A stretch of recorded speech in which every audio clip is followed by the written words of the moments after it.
पप्पू यादव के प्लान से कांग्रेस और आरजेडी में पड़ी फूट। आरजेडी की तरफ से राहुल की रैली के बाद कांग्रेस खामोश। राहुल गांधी के नाम पर पूर्णिया में वोट मांग रहे हैं पप्पू यादव। बिहार के पूर्णिया लोकसभा सीट से निर्दलीय उम्मीदवार के तौर पर चुनाव लड़ रहे पूर्व सांसद राजेश रंजन और पप्पू यादव ने इंडिया गठबंधन की सभी गांठें खोल दी हैं। एक तरफ वो आरजेडी उम्मीदवार खिलाफ चुनाव मैदान में डट गए हैं, तो ये भी कह रहे हैं कि वो कांग्रेस के सिपाही हैं और आखिरी समय तक कांग्रेस में रहेंगे। कांग्रेस की तरफ से अभी तक पप्पू यादव खिलाफ कोई एक्शन नहीं लिया गया है। पूर्णिया सीट्स पर दूसरे चरण में 26 अप्रैल को वोटिंग होनी है। ऐसे में आरजेडी और कांग्रेस के बीच यहां दूरियां बढ़ती दिखाई दे रही हैं।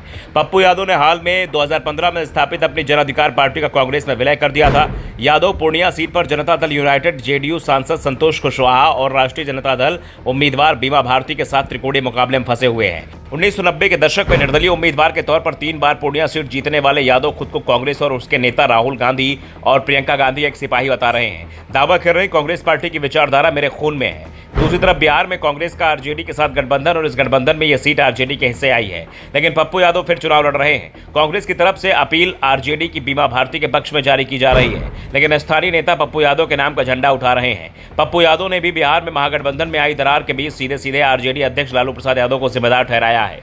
उन्होंने कहा, मैं कभी नहीं चाहता था कि पूर्णिया, पश्चिम बंगाल और केरल की तरह इंडिया गठबंधन के घटक एक दूसरे से लड़ते दिखें, लेकिन लालू प्रसाद ने मेरे साथ अन्याय किया। जब भी मैंने चुनाव लड़ा उन्होंने मेरा विरोध किया। अपने प्रति उनकी इस नफरत को समझने में मैं असमर्थ रहा हूं। उन्होंने बाधाएं खड़ी की। पप्पू यादव ने कहा कि जब मैंने अपनी पार्टी का कांग्रेस में विलय किया तो उससे पहले लालू यादव से मुलाकात की थी। वो भी चाहते थे कि मैं चुनाव लड़ूं, आरजेडी का टिकट भी देने को तैयार थे, लेकिन मैंने कांग्रेस को चुना। पप्पू यादव ने कहा कि जैसा लालू प्रसाद ने मेरे साथ किया वैसा ही उन्होंने मेरी पत्नी रंजीत रंजन को भी, कांग्रेस से राज्यसभा सांसद है, उनके साथ भी ऐसा ही किया। दरअसल ये कहा जा रहा था कि अगर आरजेडी ने कांग्रेस को सुपौल की सीट भी दी थी तो शायद पप्पू यादव वहां चुनाव लड़ जाते, लेकिन आरजेडी ने सीट बंटवारे पप्पू की संभावनाओं के सभी दरवाजे बंद कर दिए। पप्पू यादव ने कहा कि मैंने पूर्णिया के लोगों से वादा किया है कि मैं उनके लिए लड़ूंगा। ये मेरी जिंदगी का सवाल है। मैं अपनी पहचान और विचारधारा समझौता नहीं कर सकता। पूर्णिया मेरी कर्मभूमि है और मैं इसे आखिरी सांस तक नहीं छोड़ूंगा। मैं जीवन भर भ्रष्टाचार से लड़ने और सीमांचल तथा कोसी क्षेत्र के विकास के लिए कड़ी मेहनत करूंगा। पप्पू ने सिर्फ लालू पर ही सवाल नहीं उठाए, बल्कि तेजस्वी यादव को भी घेर लिया। उन्होंने कहा कि मेरे साथ दुश्मन जैसा व्यवहार किया। बिहार की राजनीति में ऐसे लोग हैं जिन्होंने मेरा राजनीतिक कैरियर खत्म करने की साजिश रची। पूर्णिया इसे कभी नहीं भूलेगा। यहाँ के मतदाता उसे चुनाव में करारा जवाब देंगे। पप्पू यादव के तीखे तेवर और खुद को कांग्रेस नेता बताए जाने से आरजेडी की परेशानी बढ़ती दिखाई दे रही है।